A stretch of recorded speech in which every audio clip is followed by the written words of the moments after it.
Welcome back. Tony Hayes is CEO of the Veterans Association of the United Kingdom, serving both veterans and their families. He joins us from Manchester. Tony, thanks for joining us. We just looked at some of the conditions that face veterans here in the United States. Some of it not a pretty picture. Long wait times for treatment, poor conditions, and in some instances there's been gross mismanagement of the Veterans Administration here in the United States. How does the United Kingdom fare when it comes to the way it treats its returning soldiers? Not much better, to be honest. I think in terms of physical injury, it's been charities like Help for Heroes have been extremely good with physical injuries. The biggest issues here are with mental health, PTSD, for example. There's very little in place. Most of our work is rehousing and mental health issues, as needs to be improved vastly. So returning soldiers do not get the kind of therapy they need for afflictions such as post-traumatic stress that they would require in the United Kingdom?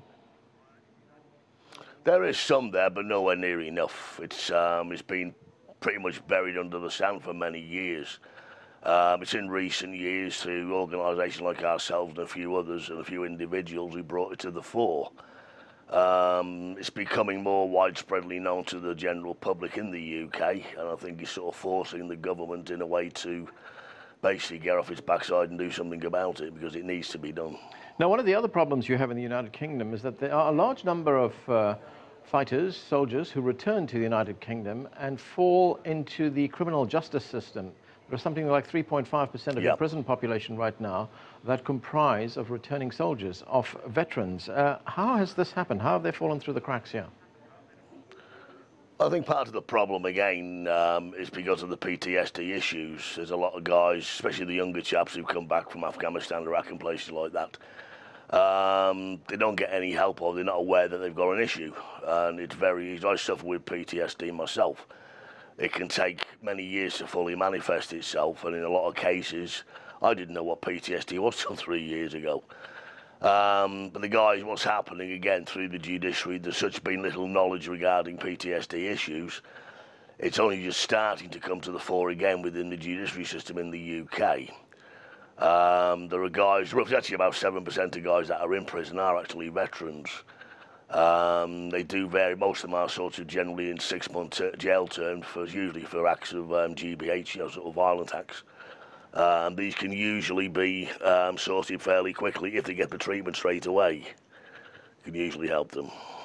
One of the ministers in the British government, Dan Poulter, said not so long ago that care for veterans had been vastly improved. Those were his words. No, I totally disagree. Now, also in the United Kingdom, disagree. In the United Kingdom, you have something called an armed services covenant in the country. It says that veterans will be sustained and rewarded. Is the government, the Ministry of Defence, fulfilling that covenant? No, we have massive issues with rehousing the guys.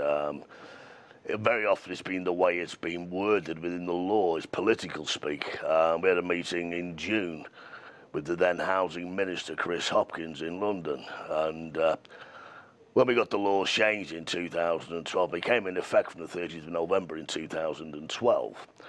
And the way the law had been worded regarding rehousing was that, what was the word, government strongly encourages that local authorities adhere to their guidelines or something like that. The fact is, if it's a law, they should strongly urge they should comply.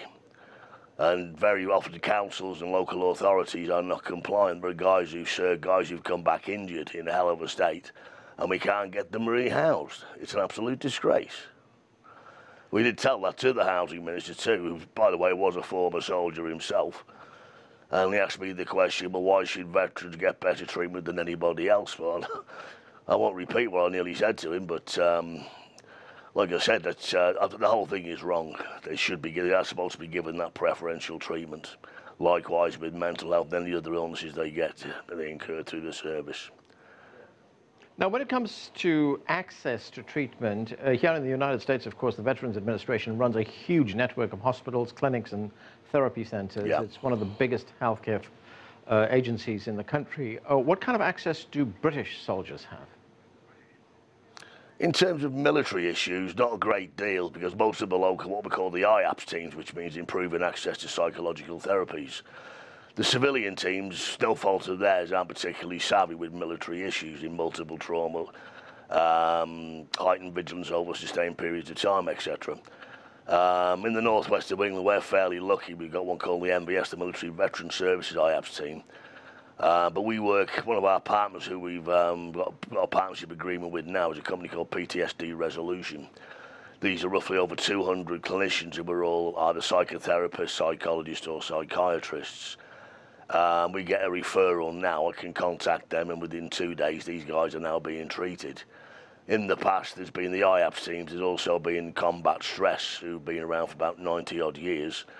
No disrespect to them, but they haven't got the capability to cope with what's happening at the moment, and despite the fact we did approach them to help them out if they was going to fund us, which they flatly refused.